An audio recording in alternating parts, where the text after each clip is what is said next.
ध्यानाभ्यास के लिए कृपया अपने नेत्रों को बंद कर लीजिए।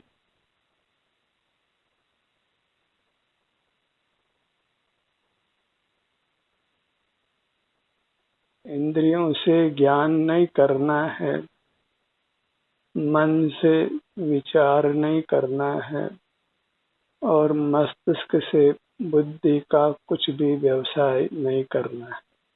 ज्ञान की प्रवृत्ति इंद्रियों, मन, मस्तिष्क से ही होती है। इनकी पराधीनता से होती है। इसलिए वस्तुतः जीव का स्वभाव ज्ञान नहीं है, क्योंकि सभी संसारी जीवों को एकाधिक इंद्रियां प्राप्त है, मस्तिष्क है, कुछ जीवों को मन भी प्राप्त है। सबको ज्ञान होता हुआ देखकर ये मोही प्राणी जीव को ज्ञान स्वभावी मानता है और पराधीनता से होने वाला कोई भी कार्य किसी भी द्रव्य का स्वभाव नहीं होता, क्योंकि पर की सहाय के बिना फिर वह काम नहीं होता है।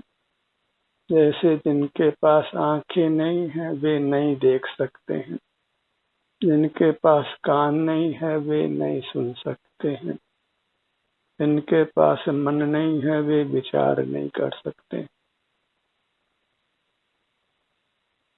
तो जिनके पास मूर्त काया नहीं है, ऐसे मुक्त जीवों को फिर पदार्थों का ज्ञान नहीं होता है।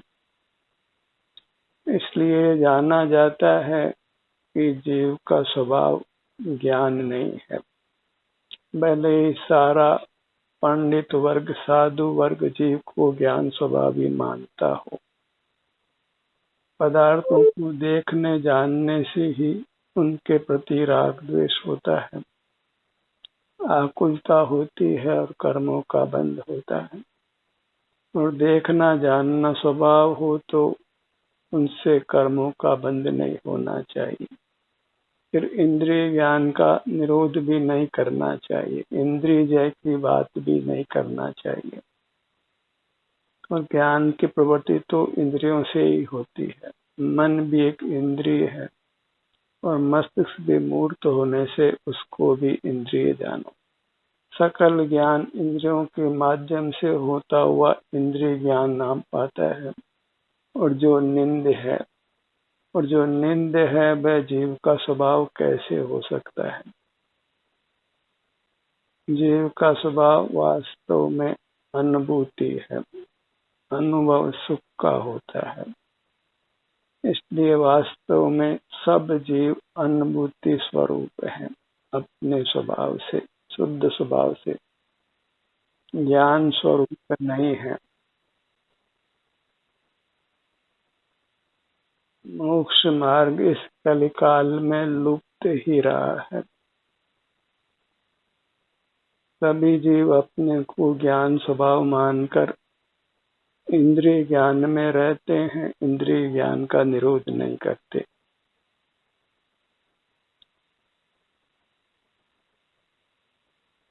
अपने सुख का अनुभव करने का प्रयत्न नहीं करते।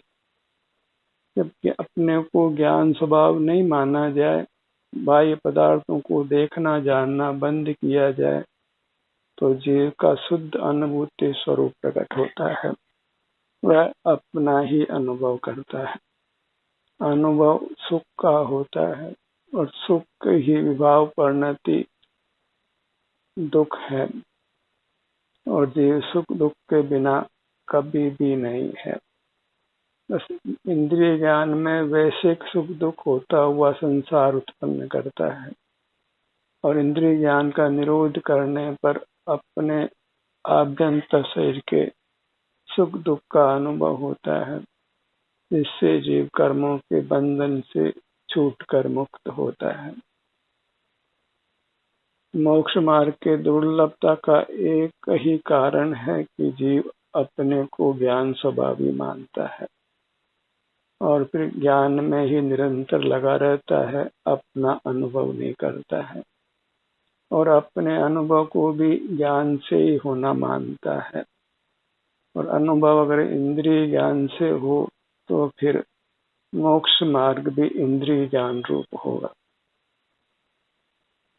पर ऐसा नहीं है।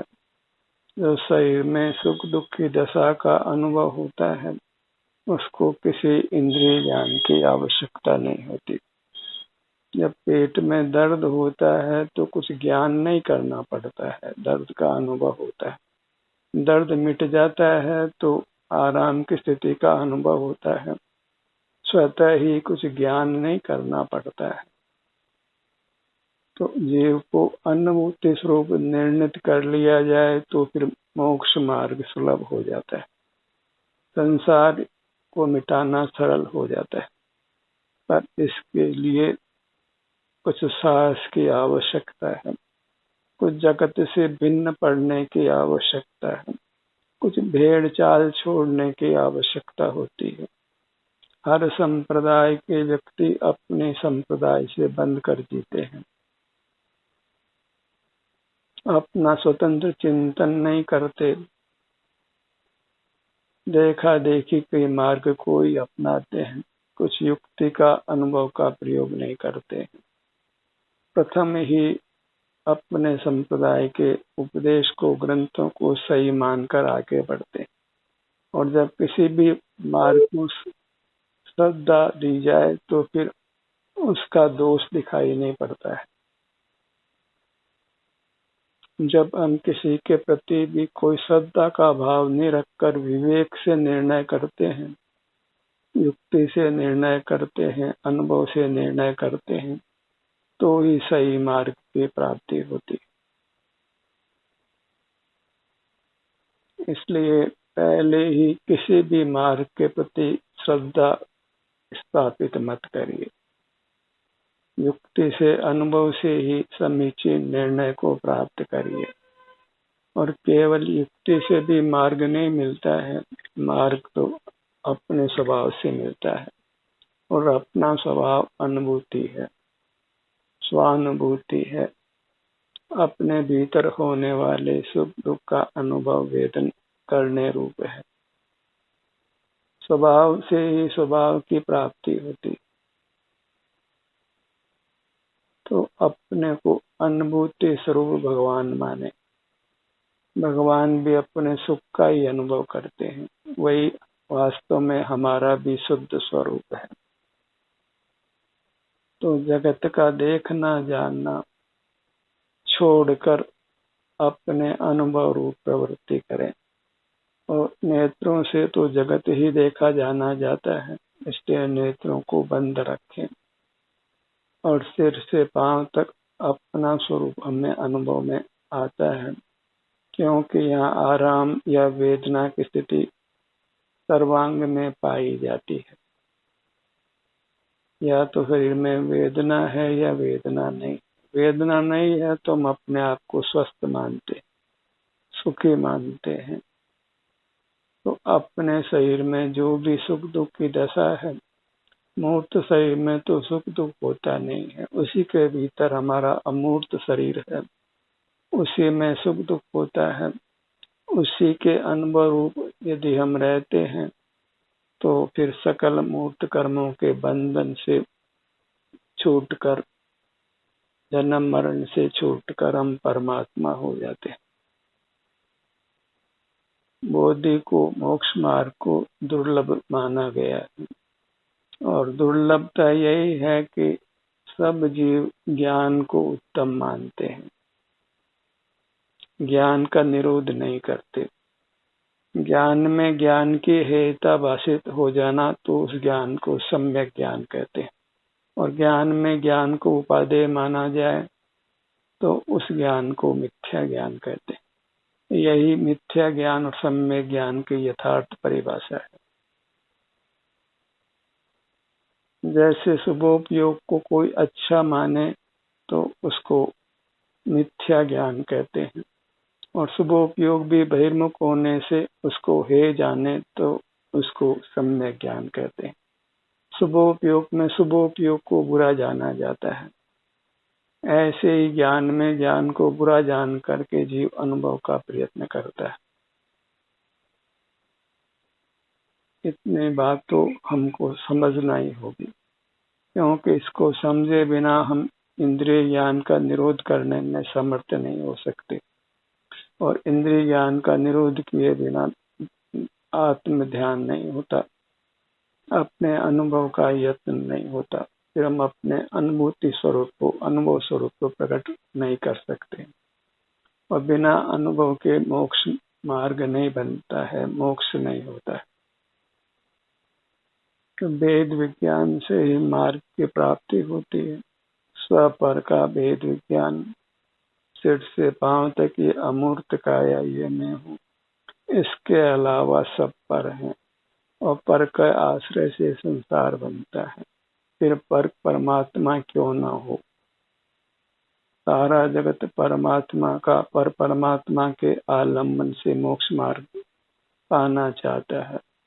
तो पराधीन सपने सुख नाहि, अंतरंग में अपने मूर्त को ही परमात्मा मानकर उसी का जब जीव आश्रय करता है तो मोक्ष मार्ग बनता है। इसी का नाम स्वपर विवेक है। पर में फिर भेदभाव नहीं होता है कि यह परमात्मा है कि यह संसारी है। पर तो पर है, फिर कोई भी क्यों ना हो। स्वपर का भेद विज्ञान किया जाए, ज्ञान से पर को जाना जाता है, स्वयं को नहीं जाना जाता है। स्वयं का ज्ञान होता नहीं है कि आप अमूर्त है, ज्ञान मूर्त पदार्थों का ही होता है, और अपने अमूर्त जीव के सुख दुख का अनुभव होता है, और वह अनुभव मोक्ष का मार्ग है। तो उस अनुभव का ही हमें प्रयत्न करना है, उसी का नाम ध्यानाभ्यास है। ध्यान ज्ञान से भिन्न है, ज्ञान पर का है, और ध्यान अपने अनुभव का नाम है। अपने शरीर में जो भी सुख दुख की दशा है उसका अनुभव करने का नाम ध्यान है। उसी ध्यान से कर्म कलंक का नाश होता है। कर्म के मेल को हम अपने से पृथक कर अपनी अमूर्त काया को मूर्त के मिलावट से रहित करके शुद्ध करते हैं, उसको प्रकट अमूर्त करते हैं, इंद्रिय रहित करते हैं। मूर्त का संबंध जब तक है तब तक ही हम बाहर के पदार्थों से प्रभावित होकर विषय सुख दुख का अनुभव करते हैं।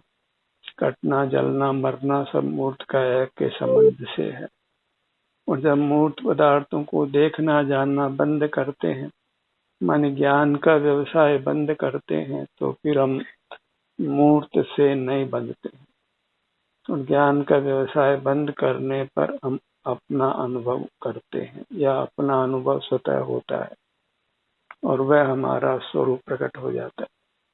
ज्ञान के निरोध से ही स्वरूप की प्रकटता होती है, स्वभाव की प्रकटता होती है, संसार का नाश होकर मोक्ष की प्राप्ति होती है। इतना साहस हो जगत से, समाज से, सारे संप्रदायों की मान्यता ज्ञान के पक्ष में भले ही हो, उसके विरुद्ध कुछ आप स्वीकार कर सकते हैं तो इसे दुर्लभ मोक्ष मार्ग को पा सकते हैं। अन्यथा तो ज्ञान करते रहिए, बहिर्मुख रहिए, कहीं मोक्ष मार्ग अनंत काल भी मिलने वाला नहीं है। ज्ञान से मूर्त पदार्थ ही जाने जाते हैं। आज तक ज्ञान से हमने किसी अमूर्त जीव को देखा नहीं है, जाना नहीं है। अपने अमूर्त काया भी कोई हमें दिखाई पड़ी हो, ऐसा नहीं। हाँ, अपने अमूर्त काया में सुख दुख की जो दशा है वह हमारे अनुभव में आती है, क्योंकि हम अनुभूति स्वरूप हैं, अनुभव स्वरूप हैं। तो अपने को अनुभूति स्वरूप माने, ज्ञान स्वरूप नहीं माने। अनुभूति स्वरूप कहें कि आनंद स्वरूप कहें, क्योंकि अनुभव आनंद का ही होता है, या आनंद के विलोम दुख का होता है। क्योंकि जब हम बहिर्मुख ही रहते हैं, ज्ञान में ही खड़े रहते हैं, तो फिर दुख का भी अनुभव होता है। जीव सुख दुख के अनुभव के बिना नहीं है, पर वैश्विक सुख दुख के अनुभव से मोक्ष मार्ग नहीं बनता है। अपने शारीरिक सुख दुख के अनुभव से ही मोक्ष मार्ग बनता है। इस प्रकार अनुभव में भी भेद विज्ञान करना चाहिए। अनुभव से शून्य तो जीव होता ही नहीं है, अन्यथा जीव का ही अभाव होगा। स्वभाव का अभाव हो तो वस्तु ही नहीं रहेगी। जैसे पुद्गल में स्पर्श नहीं हो तो फिर पुद्गल ही नहीं होगा। जीव में सुख का परिणाम नहीं हो, सुख या दुख रूप से, तो फिर जीव ही नहीं होगा। इस प्रकार अनुभव को अपना स्वरूप माना जाए और अनुभव भी स्वानुभव रूप हो तो मोक्ष मार्ग और मोक्ष है। अपने ही सुख दुख का अनुभव अपने ही लक्ष्य से हो तो पर का लक्ष्य छोड़ने से जो सुख दुख का अनुभव होता है वही मोक्ष मार्ग नाम पाता है। इतना यथार्थ निर्णय कर लिया जाए तो फिर जीव ज्ञान का निरोध कर सकता है, अनुभव में स्थित रह सकता है। ज्ञान के नाम पर तो नाना शास्त्रों को जीव ने अनंत बार पढ़ लिया है। इस जन्म में नहीं पढ़ा हो लेकिन अनादि से जीव चला आ रहा है, तो इसने ज्ञान तो जन्म जन्म में अर्जित किया है, कुछ जानना छोड़ा नहीं है। इंद्रियों का व्यापार सतत करता आया है, उसका निरोध नहीं किया है। निरोध किया है तो अंतर्मुख होकर अपने शरीर के साथ युक्त रहकर शारीरिक सुख दुख के अनुभव करने का निरोध किया। बलात् ही हमारा ध्यान अपने शरीर पर आता है जब वेदना हो या सुख की अधिकता हो, पर जो अपने आप ही अपना ध्यान अपनी ओर आता है उससे कर्म का नाश तो होता है, लेकिन संपूर्ण कर्मों का नाश नहीं होता। संपूर्ण कर्मों का नाश तो यत्न से ही होता है। जब जीव यत्न से बाहर से अपना ध्यान हटाकर अपने शरीर के सुख दुख के अनुभव रूप रहता है तो फिर वह कर्मों की संधि को तोड़कर पूर्ण सुख को पा लेता है, परमात्मा हो जाता है। और इस अनुभव में अनुभव ही है, कोई शब्दों का संख्या का ज्ञान नहीं, कोई मूर्त पदार्थों का ज्ञान नहीं है, कोई अन्य जीवों का ज्ञान नहीं है। यह स्वरूप गुप्ति की स्थिति है, जब वह जीव अपने में अत्यंत गुप्त हो जाता है, बाहर के ज्ञेयों के ज्ञान से रहित हो जाता है। ऐसा ही मोक्ष मार्ग का स्वरूप है। तीरथ तीरथ मंदिर मंदिर जाकर हम बहिर्मुख रहते हैं, बहुत शास्त्र स्वाध्याय करते हैं, बाहर के बहुत व्रताचरण को करते हैं, पर हम अपने सही के सुख दुख दशा का अनुभव नहीं करते तो फिर मोक्ष मार्ग नहीं बनता है।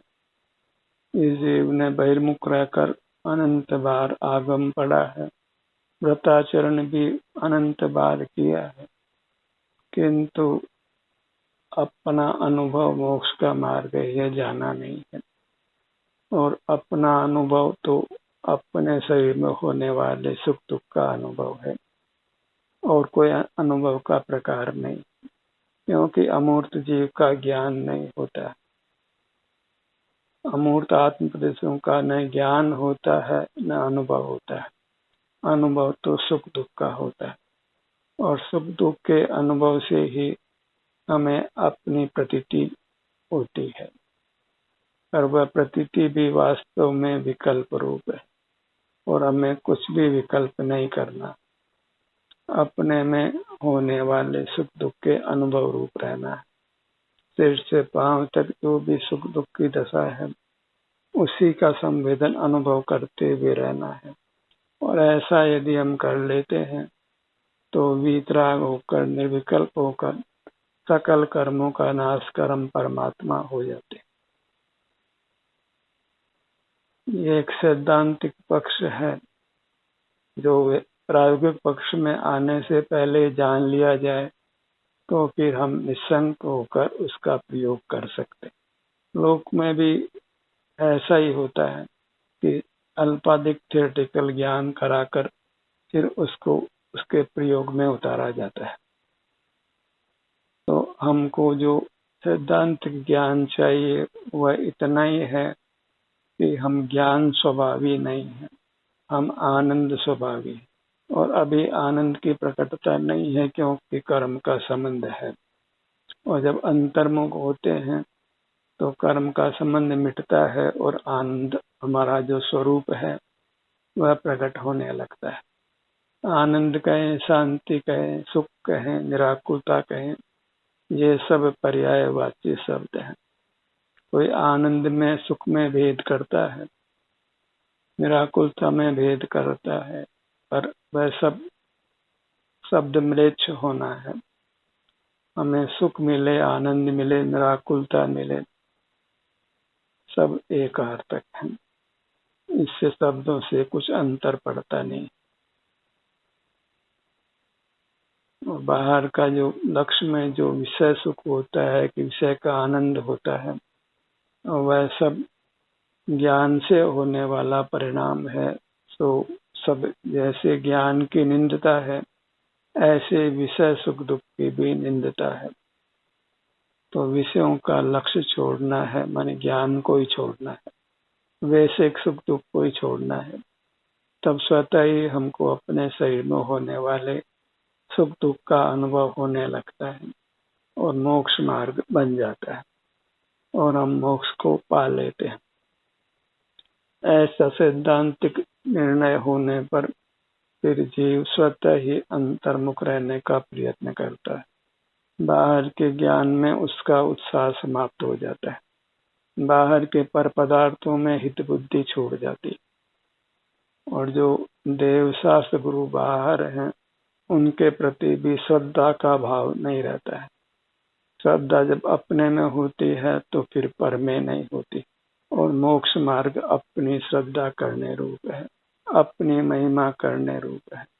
और जब देव शास्त्र गुरु की महिमा ली जाती है तो वह अपनी महिमा में बाधक हो जाती, और मोक्ष मार्ग अपनी महिमा रूप है, पर की महिमा रूप नहीं है। यदि पर की महिमा होगी तो हम पर के ज्ञान में खड़े रहेंगे, तो फिर संसार ही बना रहेगा। तो पर की महिमा को छोड़ना अति आवश्यक है। और देखा देखी तो फिर जगत में देव शास्त्र गुरु की भक्ति है, तो वह आप करते रहिए, बहिर्मुख बने रहिए, अपना समय नष्ट करते रहिए, कुछ मोक्ष मार्ग हासिल होने वाला नहीं है, तो संसार समाप्त होने वाला नहीं है। भेड़ चाल चलते रहिए, देखा देखी का मार्ग चलते रहिए। ये तो सिंह वृत्ति है, वन में कोई एक ही सिंह होता है।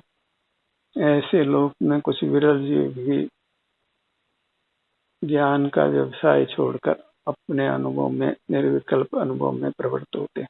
ज्ञान विकल्पात्मक होता है और अनुभव में विकल्प नहीं होता है। विकल्प ही दुख रूप है।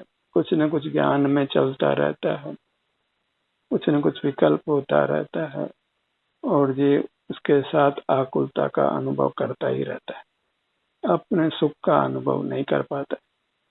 अपने सुख का अनुभव करने के लिए ज्ञान का व्यवसाय बुरा जानकर छोड़ना है, तो स्वतः ही बहिर्मुखता समाप्त होती है, और बहिर्मुखता समाप्त होते ही अपने शरीर में जो सुख दुख की स्थिति है वह हमारे अनुभव में आने लगती है। हमें उसके साथ वितरागता होती है, शांति का अनुभव होता है, और मोक्ष मार्ग के संबंध में दृढ़ श्रद्धान होता है कि यही मोक्ष मार्ग है, अन्य कोई मोक्ष मार्ग नहीं है। तो फिर वह अंतर्मुख रहने का या अपने शारीरिक सुख दुख के अनुभव में ही अपनी पूरी शक्ति लगाता है, पूरा यत्न करता है, तो फिर वह स्वस्थ भी रहता है, सुखी भी रहता है। बाह्य पदार्थों की आवश्यकताओं में निरंतर कमी होती जाती, भौतिक पदार्थों का उपभोग कम होता जाता है, जगत के साथ राग द्वेष का व्यवहार कम होता जाता है, मेल मिलाप कम होता जाता है, असंग जीवन प्रारंभ होता है, जो साधक का स्वरूप है, साधु का स्वरूप है, मोक्ष मार्गी का स्वरूप है। वह अपने अनुभव में रहता हुआ परम शांति का अनुभव करता है, लोक व्यवहार को छोड़ता जाता है और मोक्ष मार्ग में आगे बढ़ता जाता है। ऐसा श्रद्धान करके अपने ही आभ्यंतर शरीर में जो भी सुख दुख की दशा है उसी का अनुभव करने का रात दिन प्रयत्न करिए। और श्रद्धा अपने प्रति होगी तो सहज ही आपका झुकाव अपनी ओर होगा। तो अपने को ही सर्वस्व मानिए, विश्व की विभूति अपने को ही मानिए और अपना आश्रय करिए। वही स्वाधीनता है, स्वाश्रय है, स्वावलंबन है और उसी से आप उत्तम सुख को पाते हैं। इसका प्रयत्न आपको अपने सुझाव से, अपने प्रेरणा से, अपने देशना से करना है, क्योंकि पर की देशना में फिर पराधीनता होती। आप ये अनुभव से मार्ग को निर्णित करें और उस मार्ग पर चल पड़े। किसी के कहे अनुसार प्रवृत्ति करने से मोक्ष मार्ग नहीं बनता है। अपना मार्ग आप स्वयं तय करिए, अपने समीप जाकर, अपने आनंद के स्रोत से जुड़कर। बाहर खड़े रहकर तो अनादि से हम जीते ही आए हैं, उससे तो कुछ सिद्धि हुई नहीं है, तो अब कुछ भिन्न ही मार्ग का प्रयोग करना चाहिए। ट्रायल एंड एरर के आधार पर ही अपने शारीरिक सुख दुख के अनुभव का ही ट्रायल करिए, प्रयोग करिए। और फिर भी शांति नहीं मिलती है तो जो करना हो सो करिए। ध्यान का ये सत्र यहीं समाप्त होता है। आपकी सहभागिता के लिए धन्यवाद।